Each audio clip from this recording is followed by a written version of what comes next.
नमस्कार दोस्तों, स्वागत है आपका हमारे चैनल में। आज हम लेकर आए हैं स्टैटिक जीके के सबसे महत्वपूर्ण प्रश्न जो railway group D, NTPC, SSC, UP police और अन्य प्रतियोगी परीक्षाओं में बार बार पूछे जाते हैं। इस वीडियो में आपको मिलेंगे ऐसे महत्वपूर्ण प्रश्न जो आपकी तैयारी को एक नया लेवल देने वाला है। अगर आप एग्जाम में अच्छा स्कोर करना चाहते हैं तो वीडियो को अंत तक जरूर देखें। जो भी क्वेश्चन है इंपॉर्टेंट और सिलेक्टेड क्वेश्चन है। चलिए देखते हैं पहला क्वेश्चन क्या पूछा है आपसे। पहला क्वेश्चन जो पूछा है वह पूछा है निम्नलिखित में से कौन सा मिलान गलत है। आपसे पूछा है कि निम्नलिखित में से कौन सा मिलान गलत है, बताइए राइट आंसर क्या हो जाएगा। आप सभी का राइट आंसर कमेंट बॉक्स में आना चाहिए। बताइए इसका राइट आंसर क्या हो जाएगा। तो प्रथम जो हुआ था बौद्धसंगीति, उसका जो शासक था अजातशत्रु समय शासनकाल था, एकदम सही है। द्वितीय के कालाशोक, या भी सही है। तृतीय में अशोक था, या भी सही है। परंतु ऑप्शन डी जो दिया हुआ है वह गलत मिलान है। तो ऑप्शन डी इस प्रश्न का राइट आंसर हो जाएगा। चतुर्थ जो है चंद्रगुप्त मौर्य, या गलत विकल्प हो जाएगा ऑप्शन डी। चतुर्थ बौद्ध संगीति जो था कनिष्क काल में हुआ था, ना कि चंद्रगुप्त मौर्य में काल में। किसे काल में हुआ था? कनिष्क काल में हुआ था चतुर्थ बौद्ध संगीति। प्रथम बौद्ध संगीति अजातशत्रु के संरक्षण में राजगृह में हुई थी। तृतीय बौद्ध संगीति अशोक के समय पाटलिपुत्र में आयोजित हुई थी। ये सब पॉइंट भी ध्यान रखिएगा। प्रथम बौद्ध संगीति राजगृह में हुई थी, द्वितीय बौद्ध संगीति वैशाली में हुई थी, तृतीय बौद्ध संगीति पाटलिपुत्र में और चतुर्थ बौद्ध संगीति कुंडल वन कश्मीर में कनिष्क के शासनकाल में। ये चीज ध्यान रखिएगा। अब चलते हैं अगले प्रश्न की ओर। देखना अगला प्रश्न क्या पूछा है आपसे। अगला प्रश्न पूछा एशियाई शेर का एकमात्र प्राकृतिक आवास गिर राष्ट्रीय उद्यान किस राज्य में है। आपसे पूछा है कि एशियाई शेर का एकमात्र प्राकृतिक आवास गिर राष्ट्रीय उद्यान किस राज्य में है, बताइए राइट आंसर क्या हो जाएगा। राइट आंसर कमेंट बॉक्स में लिख दीजिए। तो राइट आंसर जो हो जाएगा वो हो जाएगा ऑप्शन डी, गुजरात। इस प्रश्न का राइट आंसर हो जाएगा। गिर राष्ट्रीय उद्यान एशियाई शेरों का एकमात्र प्राकृतिक आवास है या गुजरात राज्य में स्थित है। गिर राष्ट्रीय उद्यान की स्थापना 1965 में की गई थी। बाकी विकल्पों की बात करें तो राजस्थान यहां पर रणथंभौर के लिए प्रसिद्ध है, राजस्थान। मध्य प्रदेश कान्हा और बांधवगढ़ के लिए प्रसिद्ध है। महाराष्ट्र तडोबा राष्ट्रीय उद्यान के लिए प्रसिद्ध है। एशियाई शेरों की संख्या लगातार बढ़ रही है। गुजरात की बात हो रही तो गुजरात की राजधानी क्या है? तो गुजरात की राजधानी जो है गांधीनगर है, यह भी ध्यान रखिएगा। अब चलते हैं अगले प्रश्न को देखते हैं। अगला प्रश्न क्या पूछा है आपसे। अगला प्रश्न पूछा है भारत में प्रथम जनगणना 1872 में किसके कार्यकाल में हुआ था। भारत में जो प्रथम जनगणना हुई थी 1872 में, या किसके कार्यकाल में हुई थी, यह आपसे पूछा। जनगणना इस समय महत्वपूर्ण टॉपिक है, तो इससे जो भी सारे क्वेश्चंस बन सकते हैं एग्जाम में उनको ध्यान रखिएगा। आपसे पूछा कि भारत में प्रथम जनगणना 1872 किसके कार्यकाल में हुई थी, बताइए राइट आंसर क्या हो जाएगा। राइट आंसर हो जाएगा option A, Lord Mayo. Lord Mayo इस प्रश्न का राइट आंसर हो जाएगा। भारत में पहली जनगणना 1872 में लॉर्ड मेयो के कार्यकाल में हुई थी। पहली नियमित जनगणना 1881 में लॉर्ड रिपन के समय में हुई थी। जनगणना हर 10 वर्ष में कराई जाती है। भारत की पहली पूर्ण नियमित जनगणना क्या? तो भारत की पहली पूर्ण नियमित जनगणना 1881 में हुई थी लॉर्ड रिपन के समय में, यह भी ध्यान रखिएगा। जनगणना गृह मंत्रालय के अंतर्गत होती है। अब चलते हैं अगले प्रश्न की ओर। देखते हैं अगला प्रश्न क्या पूछा है आपसे। अगला प्रश्न पूछा चेराव नृत्य किस राज्य का एक बहुत ही पुराना पारंपरिक नृत्य है। आपसे पूछा है कि चेराव नृत्य जो है किस राज्य का एक बहुत ही पुराना पारंपरिक नृत्य है, बताइए राइट आंसर क्या हो जाएगा। राइट आंसर कमेंट बॉक्स में लिख दीजिए। तो राइट आंसर जो हो जाएगा वो हो जाएगा ऑप्शन ए, मिजोरम। इस प्रश्न का राइट आंसर हो जाएगा। चेराव नृत्य मिजोरम का प्रसिद्ध पारंपरिक लोक नृत्य है। इसे बंबू डांस भी कहा जाता है। चेराव नृत्य को बंबू डांस भी कहा जाता है, यह भी ध्यान रखिएगा। इस नृत्य में बांस की लकड़ियों का उपयोग किया जाता है। बाकी विकल्पों की बात करें तो मणिपुर रासलीला के लिए प्रसिद्ध है, नागालैंड युद्ध नृत्यों के लिए प्रसिद्ध है और मेघालय वांगला नृत्य प्रसिद्ध है।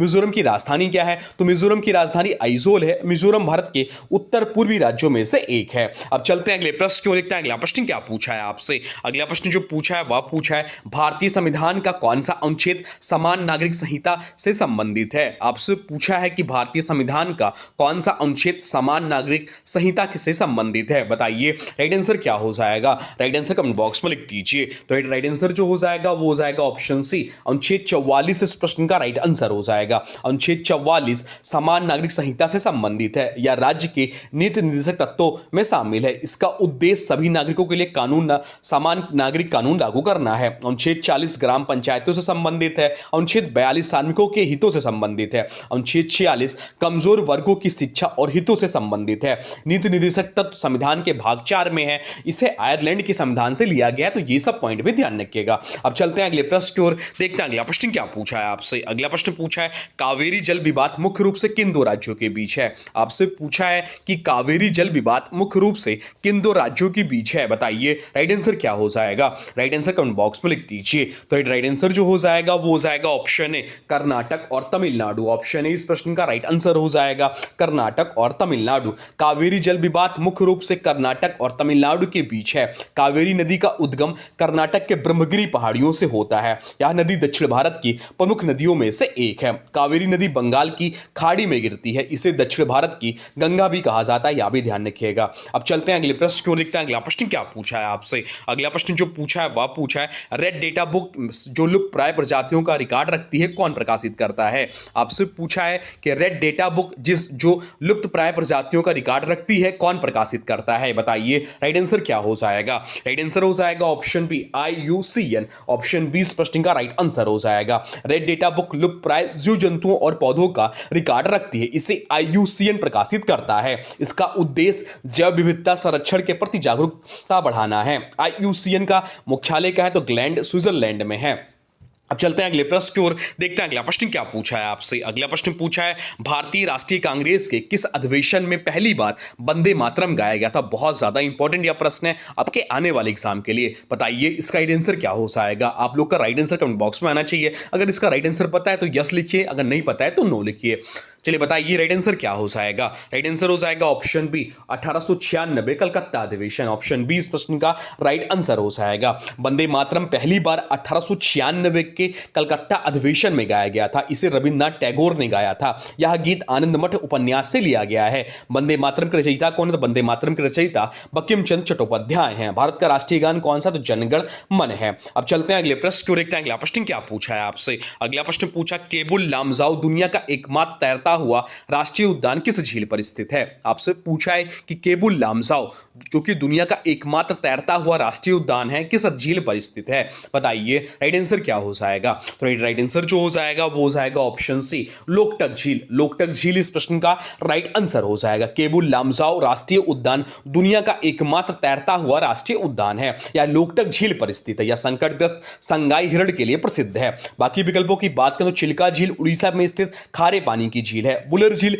जम्मू कश्मीर में स्थित और डल झील श्रीनगर में स्थित प्रसिद्ध झील है। लोकटक झील उत्तर पूर्व भारत की सबसे बड़ी मीठे पानी की झील है। अब चलते हैं अगले प्रश्न की ओर, देखते हैं अगला प्रश्न क्या पूछा है आपसे। अगला प्रश्न जो पूछा है वह पूछा है विश्व की सबसे गहरी झील बैकाल झील किस देश में स्थित है। आपसे पूछा है कि विश्व की सबसे गहरी झील जो कि बैकाल झील है, आपसे पूछा किस देश में स्थित है, बताइए राइट आंसर क्या हो जाएगा। तो राइट आंसर जो हो जाएगा वो हो जाएगा ऑप्शन बी रूस इस प्रश्न का राइट आंसर हो जाएगा। ऑप्शन बी इस प्रश्न का राइट आंसर हो जाएगा। बैकाल झील विश्व की सबसे गहरी झील है। इसकी अधिकतम गहराई लगभग 1642 मीटर है। यह विश्व के मीठे पानी का बड़ा भंडार रखती है।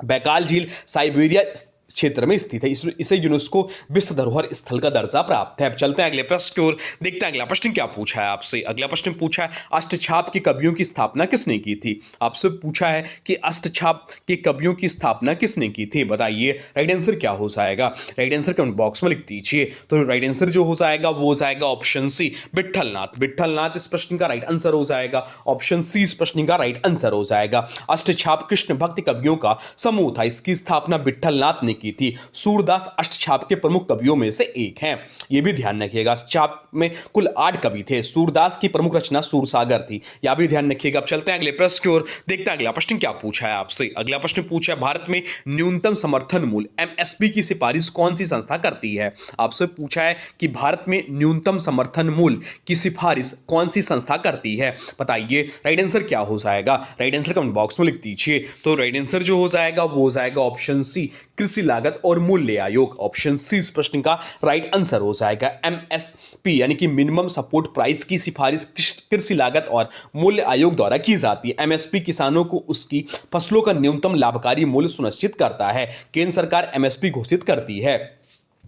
सीएसीपी की स्थापना 1965 में हुई थी। गेहूं और धान एमएसपी वाली प्रमुख फसलें हैं। अब चलते हैं अगले प्रश्न की ओर, देखते हैं अगला प्रश्न क्या पूछा है आपसे। अगला प्रश्न पूछा है ब्लैक पैगोडा। ब्लैक पैगोडा के नाम से किस मंदिर को जाना जाता है? आपसे पूछा है कि ब्लैक पैगोडा के नाम से किस मंदिर को जाना जाता है, बताइए राइट आंसर क्या हो जाएगा। राइट आंसर कमेंट बॉक्स में लिख दीजिए, बताइए क्या होगा। राइट आंसर हो जाएगा ऑप्शन डी, कोणार्क का सूर्य मंदिर। कोणार्क का सूर्य मंदिर इस प्रश्न का राइट आंसर हो जाएगा। कोणार्क सूर्य मंदिर को ब्लैक पैगोडा कहा जाता है। यह मंदिर सूर्यदेव को समर्पित है। इसका निर्माण राजा नरसिंह देव प्रथम ने करवाया था। बाकी विकल्पों की बात करें तो मीनाक्षी मंदिर मदुरई में स्थित है, बृहदेश्वर मंदिर तंजावुर में स्थित, जगन्नाथ मंदिर पुरी उड़ीसा में स्थित है। कोणार्क मंदिर यूनेस्को विश्व धरोहर स्थल है। इसे रथ के आकार में बनाया गया है। चलते हैं अगले प्रश्न को, देखते हैं अगला प्रश्न क्या पूछा है आपसे। अगला प्रश्न पूछा वायु दाब मापने के लिए किस यंत्र का प्रयोग किया जाता है?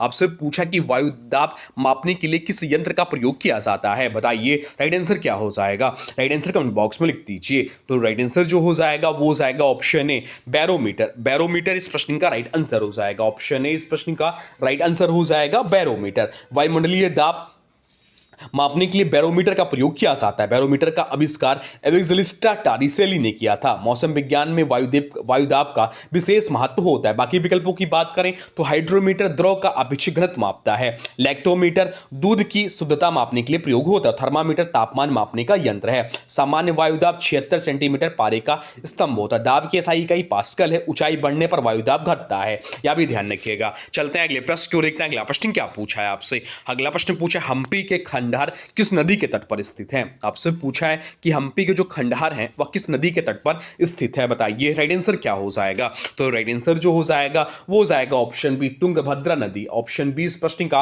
राइट आंसर हो जाएगा। हम्पी के खंडहर तुंगभद्रा नदी के तट पर स्थित है। हम्पी विजयनगर साम्राज्य की राजधानी थी। यह स्थल अपनी ऐतिहासिक वास्तुकला के लिए प्रसिद्ध है। हम्पी यूनेस्को विश्व धरोहर स्थल है। विजयनगर साम्राज्य की स्थापना हरिहर और बुक्का नामक दो भाइयों ने की थी। अब चलते हैं अगले प्रश्न की ओर, देखते हैं अगला प्रश्न क्या पूछा है आपसे। अगला प्रश्न पूछा किस यंत्र का प्रयोग समुद्र की गहराई मापने के लिए किया जाता है? आपसे पूछा है कि किस यंत्र का प्रयोग समुद्र की गहराई मापने के लिए किया जाता है, बताइए राइट आंसर क्या हो जाएगा।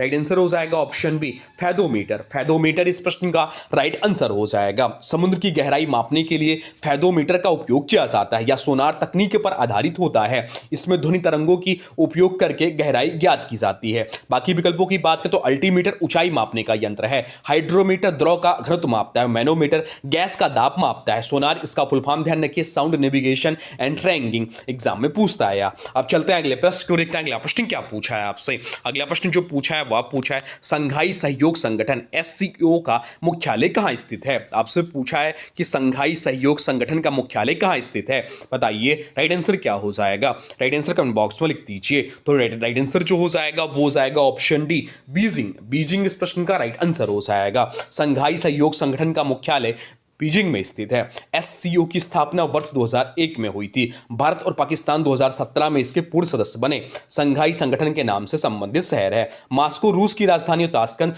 उज्बेकिस्तान की राजधानी है।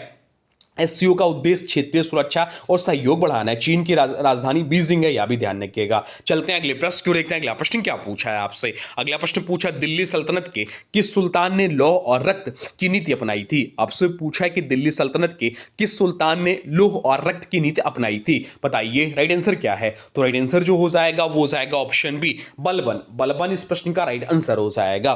गयासुद्दीन बलबन ने लौह और रक्त की नीति अपनाई थी। उनका उद्देश्य सल्तनत में कठोर अनुशासन और केंद्रीय सत्ता को मजबूत करना था। बलबन ने सिजदा और पैबूस जैसी प्रथाएं शुरू की थी। बलबन जो है गुलाम वंश का शासक था। उसने नियाबत एक खुदाई सिद्धांत अपनाया। अब चलते हैं अगले प्रश्न की ओर, देखते हैं अगला प्रश्न क्या पूछा है आपसे। अगला प्रश्न पूछा है मोहिनी अट्टम नृत्य का विकास मुख्य रूप से किस राज्य में हुआ? आपसे पूछा है कि मोहिनी अट्टम नृत्य का विकास मुख्य रूप से किस राज्य में हुआ, बताइए राइट आंसर क्या हो जाएगा। तो राइट आंसर जो हो जाएगा वो हो जाएगा ऑप्शन बी, केरल। केरल इस प्रश्न का राइट आंसर हो जाएगा। ऑप्शन बी इस प्रश्न का राइट आंसर हो जाएगा। मोहिनी अट्टम केरल का प्रसिद्ध शास्त्रीय नृत्य है। यह मुख्य रूप से महिलाओं द्वारा प्रस्तुत किया जाता है। इसका विषय भगवान विष्णु के मोहिनी अवतार से जुड़ा है। तमिलनाडु भरतनाट्यम के लिए प्रसिद्ध है। कर्नाटक यक्षगान के लिए प्रसिद्ध है। उड़ीसा उड़ीसी नृत्य के लिए प्रसिद्ध है। केरल का प्रसिद्ध नृत्य कथकली है। मोहिनी अट्टम में लास शैली प्रमुख होती है। अब चलते हैं अगले प्रश्न को, देखते हैं अगला प्रश्न क्या पूछा है आपसे। अगला प्रश्न पूछा है भारत के संविधान की किस अनुसूची में दल बदल विरोधी कानून दिया गया है। आपसे पूछा है कि भारत के संविधान की किस अनुसूची में दल बदल विरोधी कानून दिया गया है, बताइए राइट आंसर क्या हो जाएगा। तो राइट आंसर जो हो जाएगा वो हो जाएगा ऑप्शन सी, 10वीं अनुसूची। 10वीं अनुसूची इस प्रश्न का राइट आंसर हो जाएगा।